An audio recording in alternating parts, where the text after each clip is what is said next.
One day, a boy walking along the riverbank picks up a strange fossil, a rock shaped like a turtle. When he takes it home and washes it with water, the fossil starts to glow red. And then, all of a sudden, the tiny thing spreads its limbs and comes to life. The whole family is in shock. As the boy observes closely, he realizes that this is a kappa, a mythical creature from Japanese folklore. It has 4 frog-like limbs, a body similar to a monkey, a turtle shell on its back, and even a small bird-like beak. That evening, when his father comes home, the boy hides the kappa in the bathtub. The creature makes a cool sound, so they decide to name it Xiaoku, Little Cool. However, his mother and younger sister are against keeping it in the house. But then, unexpectedly, Xiaoku starts speaking like a human. Slowly, everyone realizes that Xiaoku has become very weak. According to legends, a kappa has a small dish on its head that must always contain water. If it dries up, the kappa falls sick. It needs water, cucumbers, and raw fish to survive. The family finally agrees to let it stay under one condition: they must not tell anyone. The boy, whose name is Koichi, gradually befriends Xiaoku. Then one day, he discovers something even stranger. Xiaoku is from the Edo era, ancient times. When Koichi playfully imitates a samurai sword swing in front of Xiaoku, the creature suddenly turns pale. A buried memory flashes before its eyes. One night, Xiaoku's father had pleaded with humans not to destroy the river and the forest, but a samurai,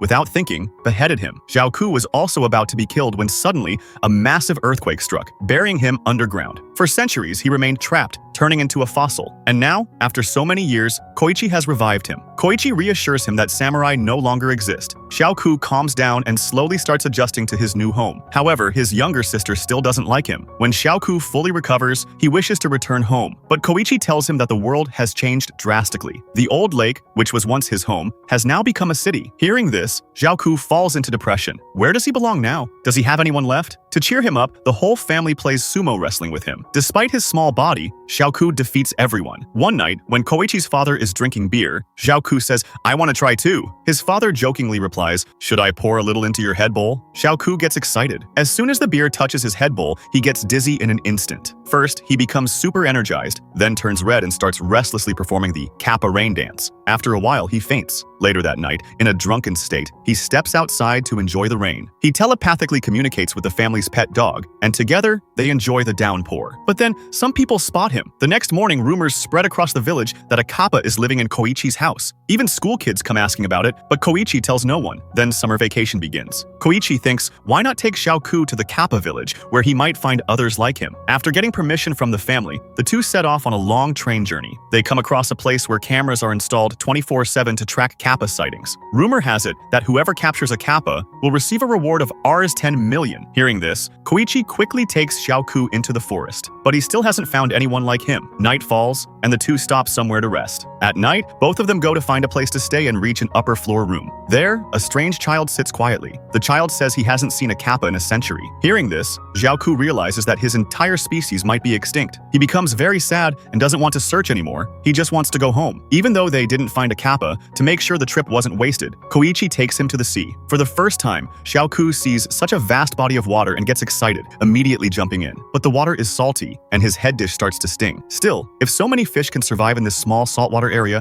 maybe somewhere out there, his species is still alive. He stares at the ocean deep in thought. The next day, they both leave for home. But as soon as they arrive, 2 journalists surround them. They want to write about kappa. Koichi tries to escape, but one journalist grabs his backpack. Xiaoku's head gets exposed, and photographers start taking pictures. The bright flashlight triggers all his past memories. The painful moment when his father was killed. Maybe Xiaoku had some hidden power that was now awakening. The reporters publish his photos, and soon, the news spreads across the entire country. A tsunami of journalists arrives, surrounding their house from all sides. Even the police come to control the situation. No matter where Koichi's family goes, reporters follow. Even Koichi's father's big business clients say that if they want to finalize a deal, they must bring Xiaoku to a TV show. His father hesitates, but Xiaoku agrees to help the family. On the day of the show's recording, the atmosphere gets even crazier. The special guest is a folklore expert who says his family has preserved an ancient kappa arm. His ancestor had killed a wild kappa, and these were the remaining bones of its hand. As soon as the expert opens the box containing the arm, Xiaoku is shocked. It was his father's hand. The entire studio is in shock. After hundreds of years, a father and son are reunited this way. The expert tries to take the hand, but Xiaoku refuses to let it go. He has only one goal: to tell the truth to everyone. Crying, he starts telling his story, but a journalist zooms in to capture his face. Suddenly, Xiaoku screams in rage, releasing a massive energy blast. The photographer is thrown into the air, and the studio's glass windows shatter. Crew members immediately try to capture him. Just then, their pet dog jumps in, picks Xiaoku up on its back, and runs away. away. The two of them race through the city, creating chaos everywhere. People start chasing them, and everyone tries to take Xiaoku's photo. The dog runs at full speed, but while crossing a busy road, a car speeds toward them. The driver swerves away just in time, and Xiaoku remains safe, but the dog collapses on the road, injured. Xiaoku picks the dog up in his arms and cries loudly, but the humans around them just keep taking photos. No one helps. Above them, black crows start circling, as if waiting to feast on the dog's flesh. Seeing this, Xiaoku loses control again.